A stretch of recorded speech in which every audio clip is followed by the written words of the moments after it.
Non-Monogamy Help is a podcast where your questions about open, non-monogamous or polyamorous relationships are answered. Our host, Lola Phoenix, will consult a licensed therapist with over a decade of experience to address your problems. Names and locations have been changed or censored to keep your questions anonymous. You're listening to Non-Monogamy Help, the podcast. And welcome to episode 120 of the Non-Monogamy Help podcast. I'm Lola Phoenix. Please send your questions to ask@nonmonogamyhelp.com and they'll either be read in the podcast or the column anonymously, and you're more than welcome to let me know which one you'd prefer. If you'd like to read all the columns and listen to the podcast, you can find everything at nonmonogamyhelp.com.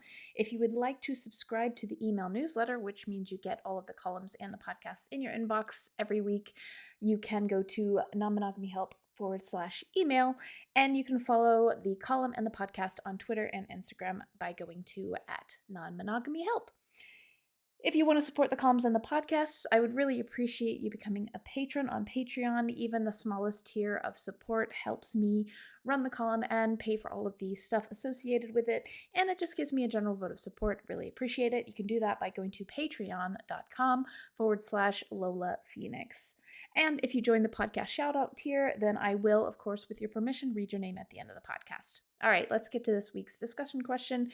If this is the first episode, every week I read a discussion question that you can use with your friends, partners, metamours, anyone that you want to get to know better. And then I also go through it myself a little bit briefly to give you just a little bit of context. This week's discussion question is: what type of polyamorous, non-monogamous, and or open relationship interests you, and why? I think this is an interesting question to go through, especially because I think sometimes, unless people are really thinking about it and having those kind of discussions about what they want when they start a relationship, which I find people don't always do, it's interesting to hear what people assume about different types of relationship styles. Because the thing about polyamory and non-monogamy is that a lot of new words come out all of the time for lots of different things. And because of that, even when I was writing my book and trying to come up with a glossary of terms and ways to explain things, it was actually quite difficult sometimes because people, mean different things when they use these words. And unless you literally have, like, the Relationship Escalator has a website about what the Relationship Escalator is, it's quite difficult to pin down sometimes. For me, I guess I'm not quite sure which type I'm necessarily interested in. I've always been interested in having a partner who lives with me without necessarily describing that as a primary partnership, but I'm not really sure. I'm kind of open to different things right now and seeing where things go, even not being polyamorous or non-monogamous, if that is what ends up happening. So yeah, that's kind of where I'm at. Let me repeat the discussion question. What type of polyamorous or non-monogamous and or open relationship is something that interests you, and why? Let's get to this week's question.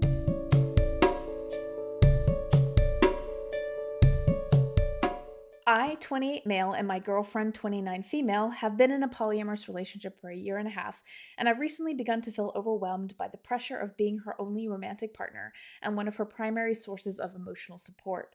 For context, I am autistic with thought disorder in addition to ADHD and generalized anxiety, so I really struggle with empathy and communication as a result. At the beginning of our relationship, she had a long-term domestic partner of about 7 years, and I was very comfortable being the secondary partner in the dynamic. Our relationship started out being casually sexual without any romantic feelings. After a few months, we fell in love and elevated our relationship to something more serious, and not long after, she broke up with her domestic partner and he moved out.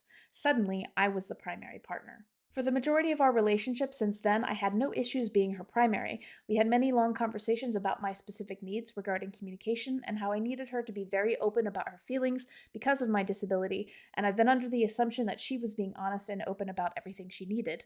Unfortunately, physical and emotional intimacy can be very taxing on me, so having the time apart is critical for me to reset and recharge. We live separately and we see each other 2 or 3 days a week when I don't have my daughter with me. The consistency of this situation is perfect for me, so I'm not overwhelmed by having another person in my space for extended periods of time that I'm devoting my time and energy to. She often expresses how much she wishes we could spend more time together and often talks of us living together in the future. She is actively dating on her own and has a regular sexual partner, but is struggling to find anyone consistent enough for her to build any kind of romantic interest in. Recently, she started to express how she's wanting more from me physically and emotionally for a while, but never talked to me about these feelings until an unrelated argument caused the whole pot of emotions to boil over. I thought we had a great relationship with honest and open communication with no judgment, but now I'm feeling really unsure knowing she's been holding in these feelings for so long. I'm worried that her needs and emotions are more than I can handle, especially if she's not communicating with me in the ways that will help me best understand and accommodate her. Any advice or insight would be immensely helpful.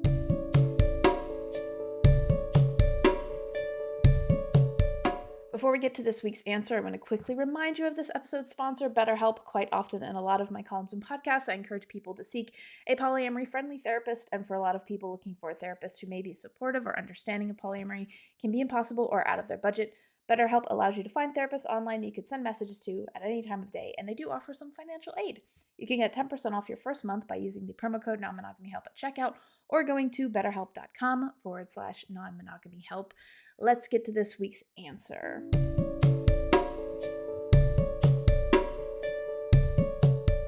She can want something, but you've kind of done the right thing thus far.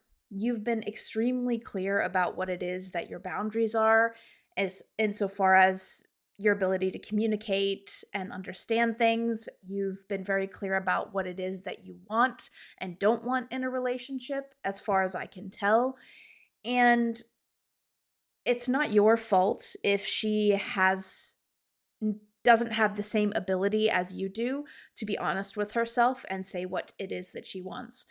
And it's not really fair that you're kind of slowly being pigeonholed into a primary situation that you clearly don't want to be in. And I don't think that you should accommodate her, because I think that while it's absolutely fair that she does want a primary partnership, it's not something that you want. And you have made that clear, and maybe you need to make it more clear. And maybe you need to drive the point home a little bit more. And that is a little bit difficult because it is something where clearly there's something going on with her where she's not being honest with herself.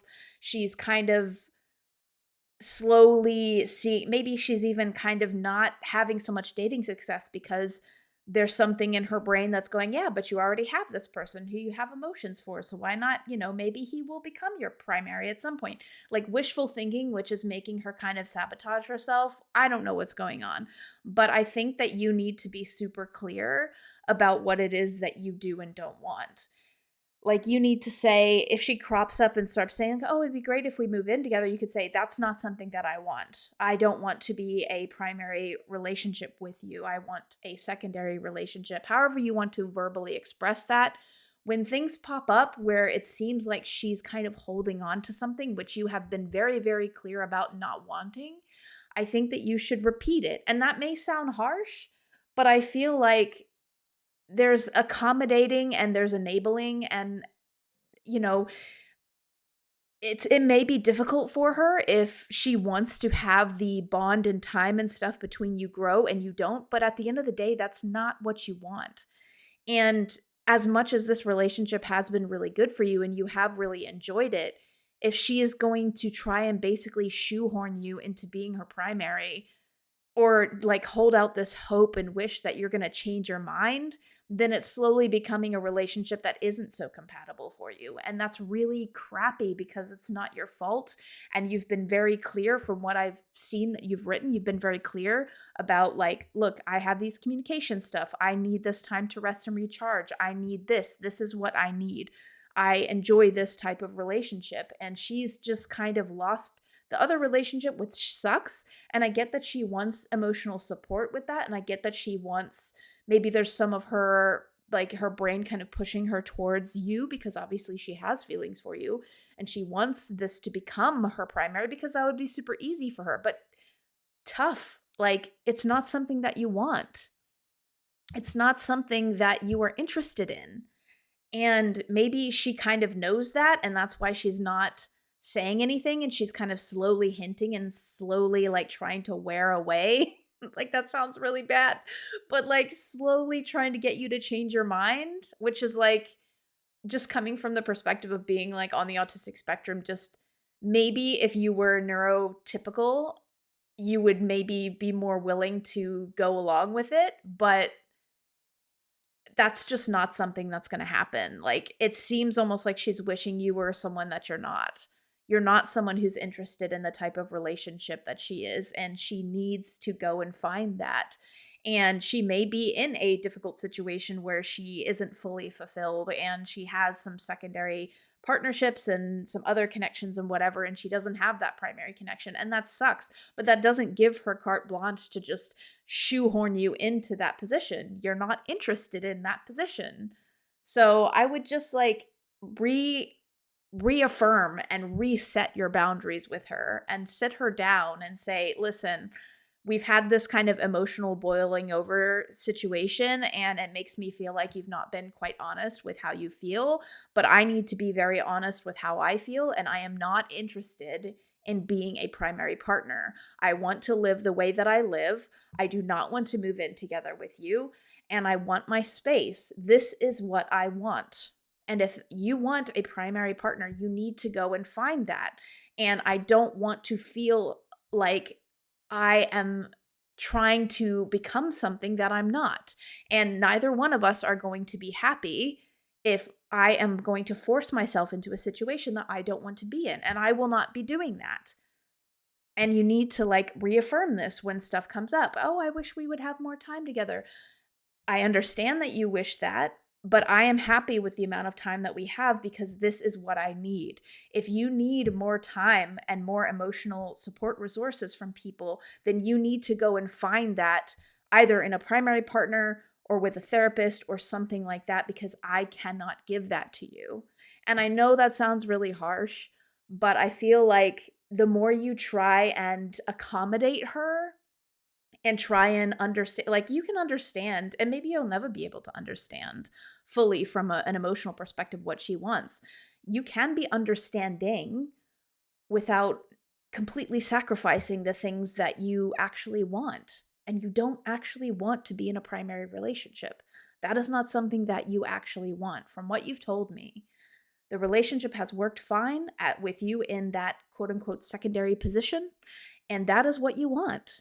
You don't want to be in a primary partnership with her. And I just feel like making that super clear in some ways is kind of tough love for her. And that sounds really harsh, but she has to understand that this is not what you want. And if she is lying to herself about her own wants and needs, that isn't something you can control. And she has to take responsibility for that. Now, you can't make her take responsibility for that. You can't make her be honest with you about about her feelings. But you can reaffirm and restate your boundaries if you feel like she's kind of drifting into this situation where she's imagining you in a future that you do not want. And I think that you can also ask yourself how much you're willing to tolerate of these kind of emotional boiling over situations, because everyone to a certain extent is not fully honest with how they feel sometimes. Like, we all do that. It's not something that she's evil for doing. It's not something that she is definitely screwed up for doing once or twice. Like, sometimes we don't completely say exactly what we want all the time. Like, that is very understandable. But for something as big as like wanting someone to live with you, wanting somebody to be a primary partner to you, she can't live in denial. And whilst you can't control whether or not she is fully honest about that, you can be fully honest about what it is that you want again and again. And I think you should also consider pointing out that it's very difficult to feel secure in the relationship that you do have if there are these signs that she's not being fully honest with you about what it is that she wants. And you can be, or she can be like, oh, I wish that you were my primary partner. She can wish that. She can have that desire. It's not bad for her to want that, especially going through a breakup and dealing with all the stuff that she wants. Like, she's going through all the stuff that she is. She wants to have a primary style relationship, and that's valid, but that doesn't mean that she has the right to slowly and slowly request more from you in an attempt to make this a primary partnership where it's not. And you need to be very, very clear about your boundaries and repeatedly clear. so that she isn't in a situation where she is kind of transforming you into her primary partner. And I don't know if she's necessarily doing this intentionally. It's possible that she's not. And maybe she needs to seek some therapy to like understand her own emotions and understand how to be honest about what it is that she wants. And you do run the risk of her really feeling like she doesn't want anything but a primary partnership from you, but you can't control any of that. And you definitely should not slowly acquiesce to everything and then end up being in a partnership that doesn't suit you and doesn't suit you. It's not like you were just trying this out because you don't know any better. You know for sure what type of partnerships do and don't suit you. And you're not interested in being a primary partner. You're not interested in living together with her. You're not interested in these things. And you need to continue to make that clear, both to yourself and to her. Because that, in and of itself, while it may sound harsh, the alternative is pretending that you're interested in something that you're not, allowing her maybe even to not try so hard when it comes to the dating aspect, and then just try and slowly request more time from you until you are in a primary relationship, because that's really what the difference is. So, yeah, to sum up, I feel like you should not accommodate this. I think you need to make it clear what your boundaries are. You need to hold fast to those boundaries. And she is a grown adult. She is capable of experiencing disappointment. She is capable of finding her own emotional support networks that don't have to involve you. She is capable of dealing with her problems in a way that doesn't require you to reshape yourself or change your needs to fit her. You don't need to do that. She is not a child. You have a child, she is not the child. So you need to make it very clear again and again what it is that you don't want. She is allowed to express, "Oh, I wish that you were my primary." That's fine. You don't have to be like, "Well, I'm not." Like, you don't have to be like that. But you can, like, when she's like, "Oh, I wish, maybe one day we'll live together." You can be like, I know that you're hurting right now and I know that you're going through a lot, but I'm not interested in that, and it's really important that you go find somebody who is. And that may cause a little bit of a rift in your relationship. But to be honest, it's not you that's causing that, because you are the one who's been quite steadfast in what it is that you want. And she's the one who's kind of slowly been trying to, whether she's aware of it or not, morph your relationship into something that fits her, regardless of whether or not it fits you or not. So it's not you that's causing that rift by being straightforward about what it is that you want. It's her that's causing that rift by slowly trying to change the relationship from the way it was into something that fits her better. And while it's very understandable that she wants to do that, it's still not okay for her to do. And I think you should stick to your boundaries when it comes to that. So yeah, I know this is rough. And, if you're not seeing a therapist, I definitely would recommend like chatting with one. I definitely would recommend asking them for advice about ways to kind of gently reinforce your boundaries. If you struggle with that as an autistic person, sometimes we can be very blunt. Sometimes we can be a little harsh when we don't even mean to be. So that might be an area where a therapist could help you out. But I do think overall, hold fast to what it is that you want. And if this turns into a relationship that is no longer compatible with that, that definitely sucks. But in the long term, it's always much more painful to force yourself into a mold that doesn't fit you than it is to reject that when someone's trying to fit you into it. So yeah, I hope that helps, and good luck. Thank you for listening to episode 120 of the Non-Monogamy Help podcast. If you want to be awesome, please consider becoming a patron of the podcast, donating if you pick the podcast support tier, then it means that your name, with your permission, will be read at the end of the podcast. This week's current patrons are Laura Boylan, Chris Albury Jones, Juke Nikki Jones, James Wortell, Justin Com, and Aaliyah. If for whatever reason you can't become a patron, because I understand that life happens, we don't always have the extra cash going around, if you can take 5 minutes, log into iTunes, find the podcast, rate and review it, or do so on Spotify, that would really help me get the podcast out to new people, and it just, shows me a general vote of support. If you do write a review and it's on Apple, or I don't think you can write reviews on Spotify yet, but if you write a review, please also let me know, like send me an email or send it on social media, however, because it's always nice to read and I always really appreciate it when people write reviews. That's all for this week. This is a end of one podcast season, so there's going to be a break next week and then probably a column and then a podcast after that. So you won't get a new podcast episode in a fortnight, but I will have a break next week. So you will get a new podcast episode. And the best way to get notified about new episodes is to join the email list. So maybe you should do that if you want to know when there's a new episode. Anyway, thank you so much for listening. Really appreciate it. And